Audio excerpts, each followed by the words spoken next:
जय माता दी मित्रों, मैं पंकज मिश्रा स्वागत करता हूं अपने YouTube चैनल जय मां अम्बे ज्योतिष में। मित्रों, इस समय हमारी चर्चा एक विशेष प्रकार की श्रृंखला को लेकर के हो रही है।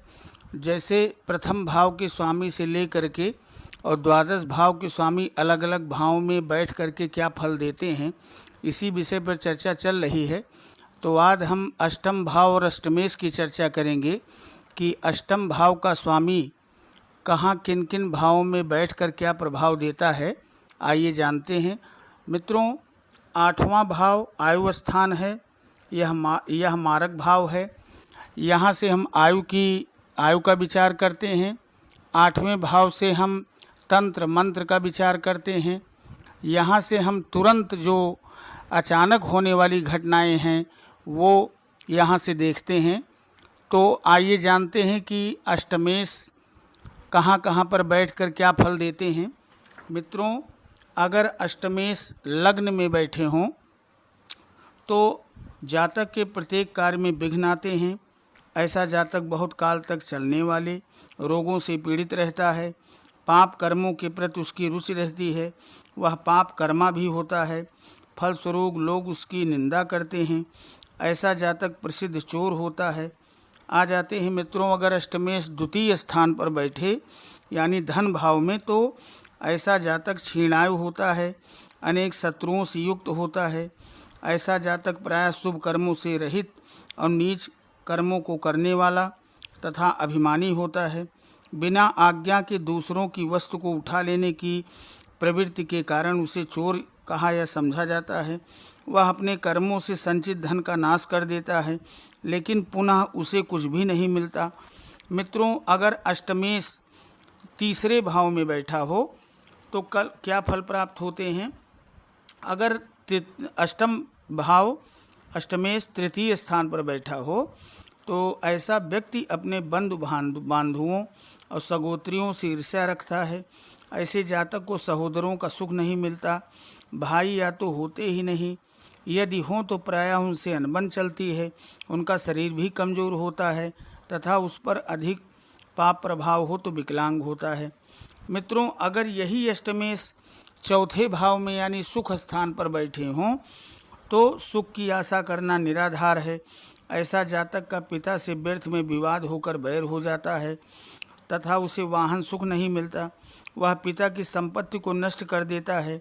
यदि अष्टमेश पाप प्रभाव में आया हो तो पिता पुत्र में वाक युद्ध के साथ साथ झगड़े की स्थिति आती है और दोनों विवाद निपटान परिसर में पहुँच जाते हैं।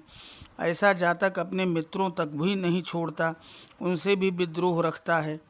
मित्रों, अगर यही अष्टमेश आकर के पंचम स्थान पे बैठे तो पाँचवें स्थान पर बैठने के कारण यहाँ भी उनके अगर पाप ग्रह बैठा है तो संतान को कष्ट होता है, उसको परेशानी होती है, विपरीत तरह के प्रभाव होते हैं। यहाँ विद्या उसकी पूरी नहीं होती, वह बहुत परेशान रहता है। अगर यही अष्टमेश छठे भाव में बैठा हो तो अनेकानेक चिंताएं घेरे रहती हैं। शत्रु प्रबल होकर उस पर घात कर उसे कष्ट देता है, लेकिन कभी कभी विपरीत राजयोग भी बनाता है। अगर आठवें का स्वामी जो है छठे स्थान पर बैठा हो तो उसका भी प्रभाव पड़ता है। इसके साथ साथ आपको कुंडली भी अपनी देखनी चाहिए। उसका संचित धन चोरों द्वारा चुरा लिया जाता है। ऐसे जातक को किसी भी कार्य में सफलता नहीं मिलती तथा वह अपयशी होता है। मामा पक्ष के लिए भी यह स्थिति शुभ नहीं होती। सूर्य अष्टमेश होकर अगर छठे भाव में हो तो राज्य पक्ष से बैर, चंद्रमा हो तो विविध रोग, मंगल हो तो क्रोधी होता है। मित्रों, आ जाते हैं सप्तम भाव में। अगर सातवें भाव में अष्टमेश बैठे हों तो जातक प्रवास में कष्ट पाता है। ऐसा जातक बड़े भाई के लिए कष्टदायक होता है। वह कामुक होता है तथा गुप्त रोगों से पीड़ित होता है। ऐसे जातक का स्त्री से वैमनस्य बना रहता है तथा वह काम पिपासा को शांत करने के लिए व्यभिचार का सहारा लेता है। ऐसे जातक उदर रोगों से ग्रस्त रहते हैं तथा वह स्वयं भी मूर्ख होता है। मित्रों, अगर अष्टमेश जो है स्वग्रही हो, इसका मतलब अष्टमेश अगर आठवें भाव में बैठा हो तो प्रायः जातक निरोग होता है, उसके व्यापार में प्रगति होती है, उसे धन और मान दोनों मिलते हैं तथा दीर्घायु भोगता है। ऐसा जातक प्रसिद्धि को प्राप्त करता है। यदि अष्टमेश अशुभ प्रभाव में अथवा अकारक हो जाते हैं तो जातक देव गुरु ब्राह्मण की निंदा करने वाला, स्त्री पुत्र सुख से हीन होता है, यात्रा में दुर्घटना से कष्ट पाने वाला होता है। मित्रों, अगर अष्टमेश भाग्य स्थान में यानी वह नवम भाव में बैठा हो तो जातक देव गुरु ब्राह्मण या किसी अच्छे व्यक्ति की संगत में नहीं रहता।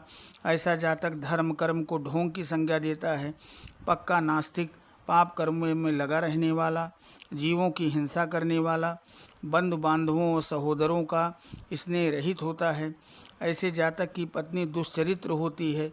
दूसरे के धन को हरने में ऐसा जातक परम चतुर होता है। मित्रों, अगर यही अष्टम भाव का स्वामी दशम में बैठा हो तो जातक जो है निष्कर्मण्य होता है तथा उसे माता एवं पिता सुख प्राय नहीं मिलता।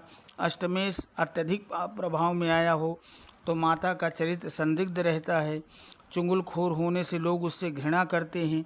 ऐसे जातक को राजदंड मिलने की प्रबल संभावना रहती है। मित्रों, आ जाते हैं 11वें स्थान पर। अगर अष्टमेश 11वें स्थान पर बैठे हैं तो जातक व्यापार में सफलता प्राप्त करता है, धन मान सम्मान सभी कुछ प्राप्त होता है, इष्ट मित्र अच्छे होते हैं तथा समय पर सहायता करते हैं। ऐसे जातक का माता से प्रायः वैमनस्य बना रहता है, उसे यात्राओं में कष्ट होता है तथा बाल्यावस्था में सुखकर नहीं बीतती। यदि यही अष्टमेश जो है 12वें स्थान पर यानी व्यय भाव में बैठे हों तो जातक की वाणी कर्कश होती है। ऐसा जातक चौर कला में निष्णात, बुरे कर्म में अग्रणी, अल्पायु तथा आत्मज्ञान से हीन होता है। ऐसे जातक के जन्म से ही उसके शरीर का कोई अंग क्षीण होता है।